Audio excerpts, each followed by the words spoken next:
दिनों से परमेश्वर अपना जो ध्यान, मेरा ध्यान है वो इन चीजों के ऊपर लगा रहा है कि परमेश्वर ने किस प्रकार से उत्पत्ति की है चीजों की। और वो इतना बड़ा है कि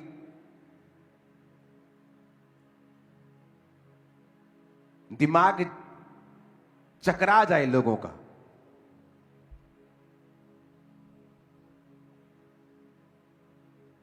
अगर आप पृथ्वी को देखें, ये कितनी बड़ी है। 800 करोड़ के करीब लोग इस पृथ्वी पर रहते हैं। तो अगर भी आप दुनिया अगर घूमेंगे तो कितनी वो खाली है। ऑस्ट्रेलिया, कनाडा, अमेरिका जैसे देश 95% तक खाली हैं अभी भी। इंडिया, चाइना को छोड़ के बाकी बहुत से देश आपको ऐसे मिलेंगे। और यहां भी आपको बहुत, अगर आप जाएंगे तो खाली। पृथ्वी कितनी बड़ी बनाई है परमेश्वर ने। और कब बनाई थी पृथ्वी? उत्पत्ति एक बात में अगर जब हम पढ़ेंगे तो परमेश्वर ने उत्पत्ति को बनाया, उसे हम बाद में पढ़ते हैं। अगर आप सूर्य को देखें तो 13 लाख पृथ्वियां उसमें समा सकती हैं, वो इतना बड़ा है। ये देखो फोटो आपके सामने, ये सूर्य है और पृथ्वी आपको नजर भी नहीं आ रही होगी, सामने डॉट सा लगा हुआ है। इसको डॉट को थोड़ा सा जूम करना जरा।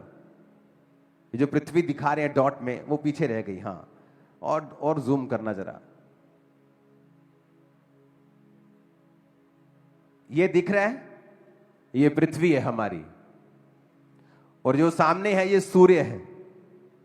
हमें लगता है कि हमें इन चीजों को जानने की जरूरत नहीं, लेकिन परमेश्वर ने मुझे स्पेशली बताया कि मेरे लोगों को बताना है कि मैंने क्या क्रिएट किया है, मैंने क्या बनाया है।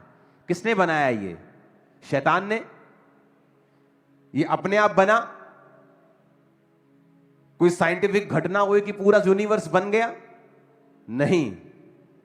उत्पत्ति की पुस्तक कहती है कि परमेश्वर ने यह तारागणों को बनाया है। सबको हालेलुया।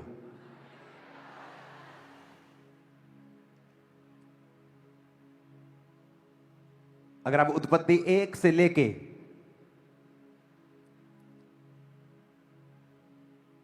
पूरा एक बार जब आप पढ़ेंगे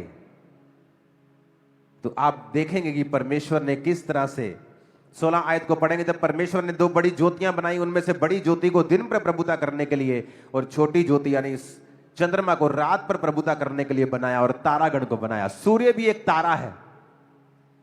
सूर्य की फोटो दिखाना और पृथ्वी दिखाना, उसके सामने कितनी छोटी है, नजर भी नहीं आती, नजर भी नहीं आती। सूर्य इतना बड़ा है, 13 लाख धरतियां उसमें समा सकती हैं। सूर्य इतना बड़ा है। और आपको पता है, सूर्य जितना भी बड़ा हो, सूर्य से भी एक बड़ा तारा है जिसको स्टीफनसन 218 बोलते हैं। और उसके सामने सूर्य को जब रखा गया तो सूर्य इतना बनता है। देखो अपनी स्क्रीन के सामने। और 10 बिलियन, 1 बिलियन में 100 करोड़ होते हैं। 1000 करोड़ सूर्य उसमें आ सकते हैं। वो तारा इतना बड़ा है। जिस सूर्य में 13 लाख पृथ्वियां समा सकती हैं, उसको अगर 1000 करोड़ सूर्य इकट्ठे कर दो, फिर एक बड़ा तारा जो खोजा गया है। और ऐसे खरबों तारे हैं जो परमेश्वर ने बनाए हैं। सोचो परमेश्वर कितना बड़ा होगा। इमेजिन करो आप। 5.5 लाख ग्रह खोजे गए। एक भी ग्रह ऐसा नहीं है जहां जीवन होगा, जहां जीवन मिला, पशु मिला, कोई पानी मिला, ऐसा जीवन वाला पानी, कोई कोशिकाएं मिली, कोई काई मिली। एक भी प्लेनेट दुनिया में नहीं, यूनिवर्स में नहीं है। लाखों प्लेनेट्स साइंस खोज चुकी है। सिर्फ धरती के ऊपर ही जीवन है। क्या आपको लगता है यह इत्तेफाक है?